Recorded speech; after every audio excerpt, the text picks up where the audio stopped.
Assalamualaikum. Hi everyone. I am Muhammad Adam Mirza, the Mirzafar from KRK. My matrix number is 055541. So today I will be talking about security policy.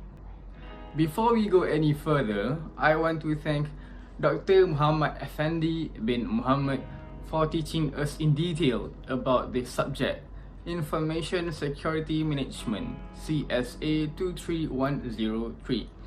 So now let's get started. These will be the contents that I will share with you. You may take a look for a few seconds.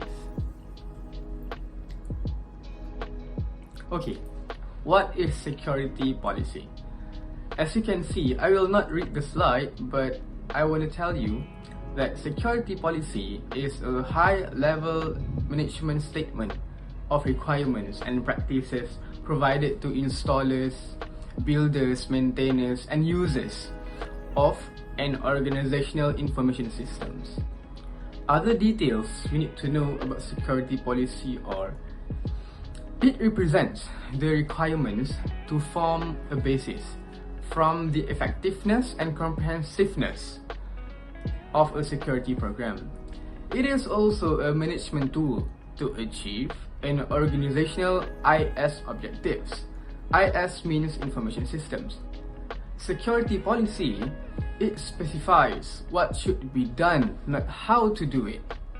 And the last one, security policy is known as the organizational law, a basis for a disciplinary action and legal prosecution must be properly administered through dissemination and documented. Dissemination is the action or fact of spreading something, especially information, widely.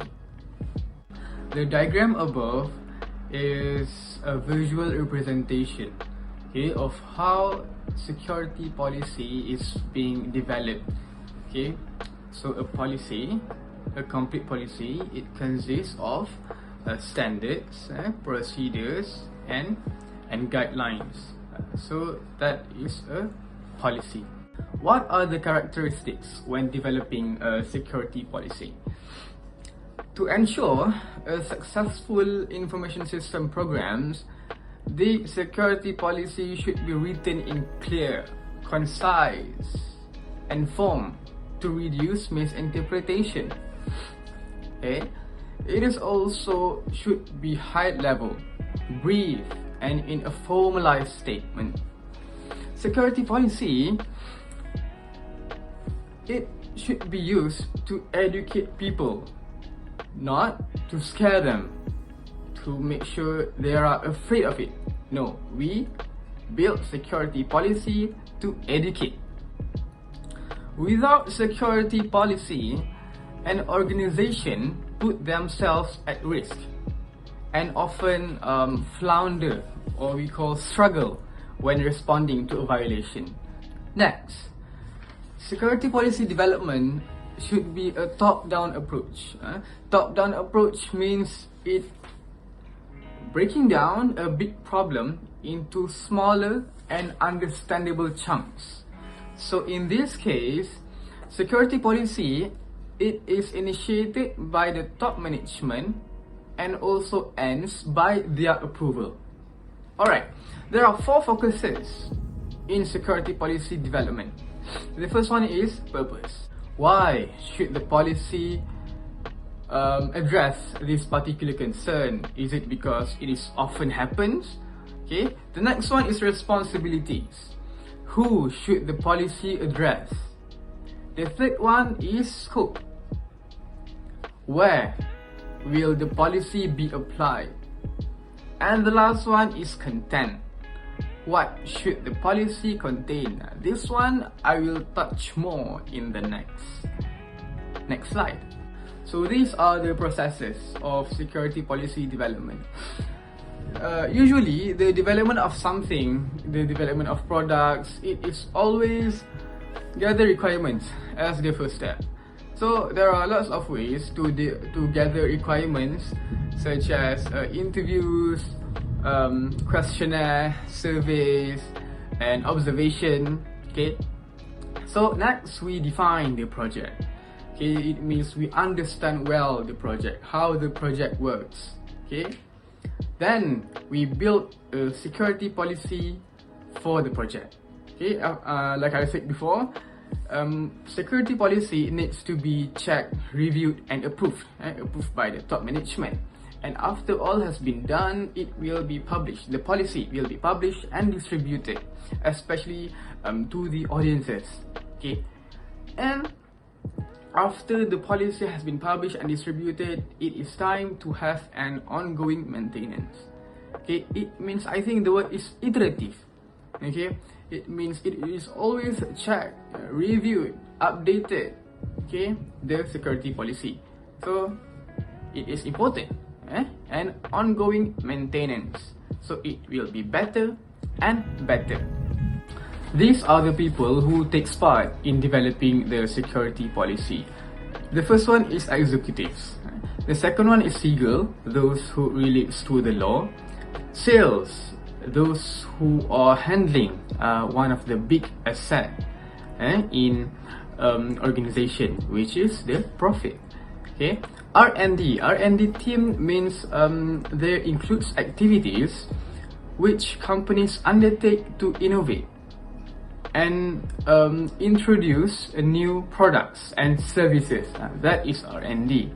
Okay, and the fifth one is facilities, and the last one is IT, those who contributes, those are the one who contributes in communication systems, the LAN and WAN, local area network and wide area network in an organization. So these are the one we call contributors.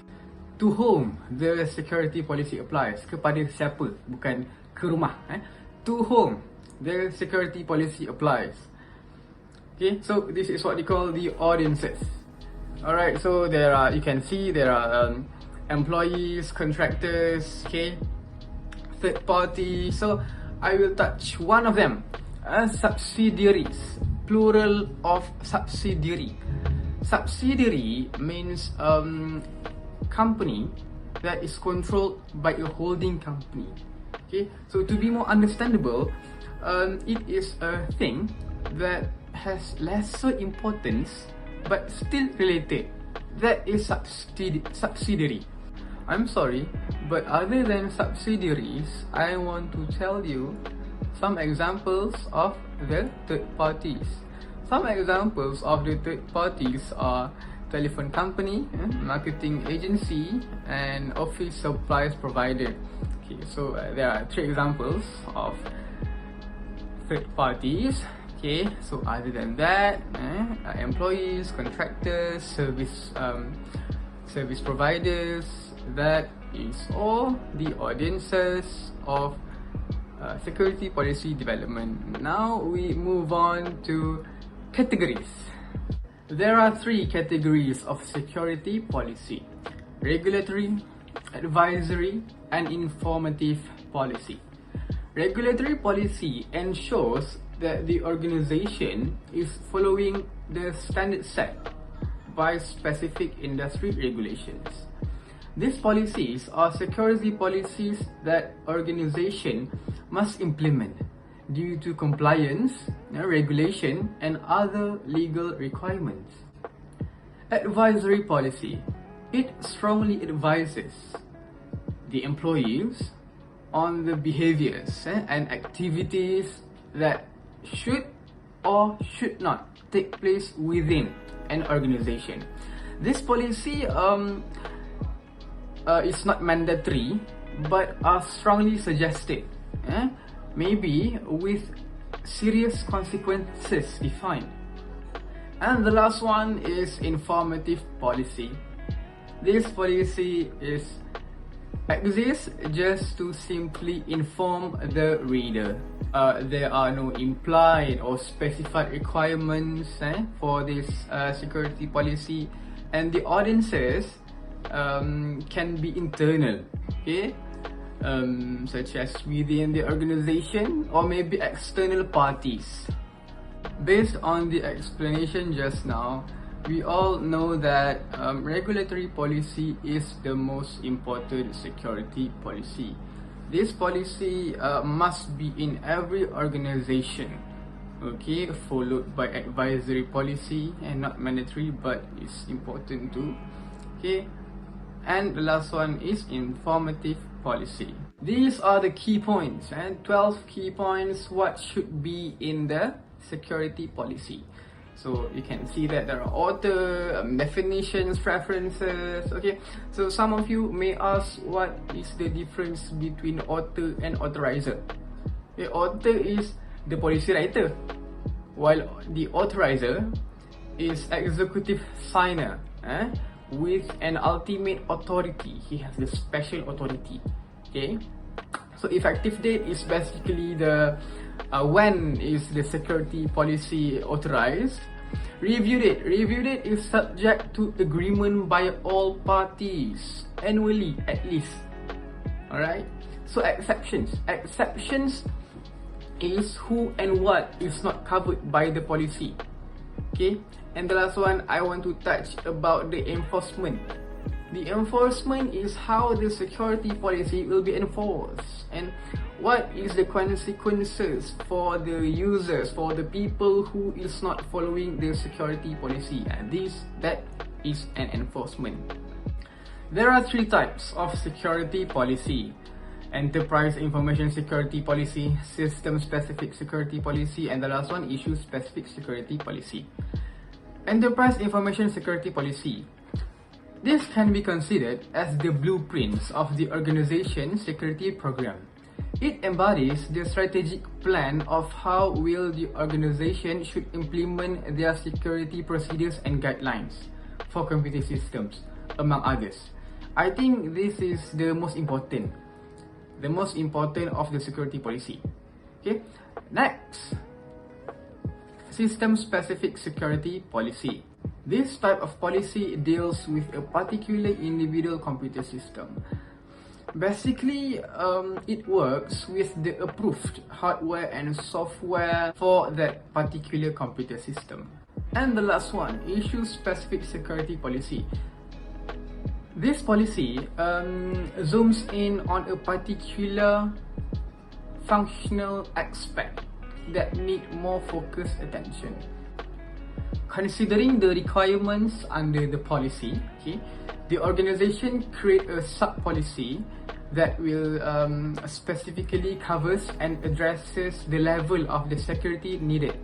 Okay, some examples: email policies, encryption policies, change management policies, access control policies, and vulnerability policies. Each of these security policy types is found in most organizations.